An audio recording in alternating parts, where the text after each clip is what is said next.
अपुण्यात्माओं जैसे यहाँ पर दोनों ही कर्म भोगने पड़ते हैं, पुण्य भी पाप भी, और संचित कर्मों का ढेर लगा हुआ है। आपका संचित होते हैं जो पहले जन्म जन्मांतर के कर दिए, संचित में पुण्य भी हैं आपके पाप भी हैं, दोनों धरे हैं वहाँ रखे सुरक्षित। अच्छा, जब आपको कभी मानव शरीर मिलता है तो एवरेज निकाली जाती है।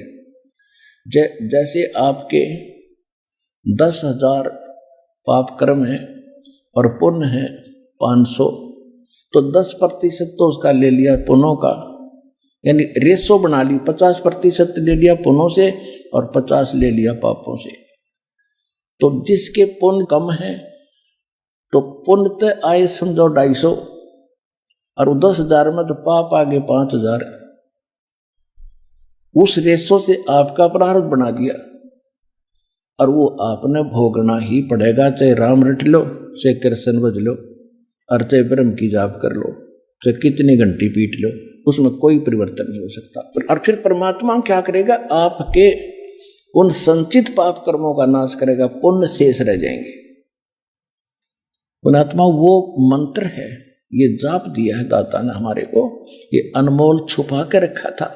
धर्मदास मेरी लाख दुहाई, ये सार शब्द कई बार न जाई, सार शब्द बाहर जो पढ़ी, ये बिचली पीढ़ी हंस न तेरी। सार शब्द तुम तब तक छुपाई, जब तक 12 पंथ न मिट जाई। परमात्मा कहते हैं, धर्मदास जी से कहा था कि सतनाम और सारनाम इनको अभी छुपा के रखना। सतनाम को तो मालिक ने थोड़ा बहुत कई महापुरुषों को दे दिया था, जैसे गरीबदास साहिब जी को, आदरणीय गरीबदास साहिब जी को, आदरणीय गीसा दास साहिब जी को, आदरणीय नानक साहिब जी को, और आदरणीय मुल्कदास साहिब जी को, आदरणीय धर्मदास साहिब जी को, इन सब महापुरुषों को मालिक ने सतनाम तो दे दिया था, सार शब्द फिर भी गुप्त रखवा दिया था। और परमात्मा क्या कहते हैं, सो हम शब्द हम जग में ल्याए, सार शब्द हम गुप्त छुपाए। खुद भगवान कबीर साहब कहते हैं कि वो सो हम शब्द हम ही लाए, ये सो हम शब्द का किसी को ज्ञान नहीं, ना किसी वेद शास्त्र में इसका ये लिखा है जो पूर्व के ग्रंथ है। परमात्मा के ज्ञान के बाद तो इन महापुरुषों को भगवान ने सोम तो बता ही दिया था। तो ये 2 अक्षर से मिलकर सतनाम बनता है कोम, और ये जो एक सोहम, इसके विषय में नानक साहिब जी भी का प्रमाण है कि यही जाप किया करते थे, जिससे ये पाप नाश होते हैं।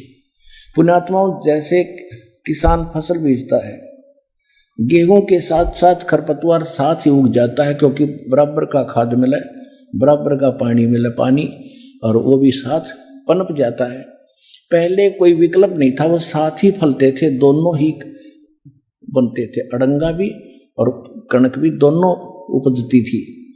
अब उस अड़ंगे को निकाल कर बाहर डालना पड़ता था, गेहूं अलग करनी पड़ती थी, बहुत परिश्रम होता था, कई बार गेहूं में भी मिल जाता था वो, और जिससे उसकी कणक आधी बन जाती थी।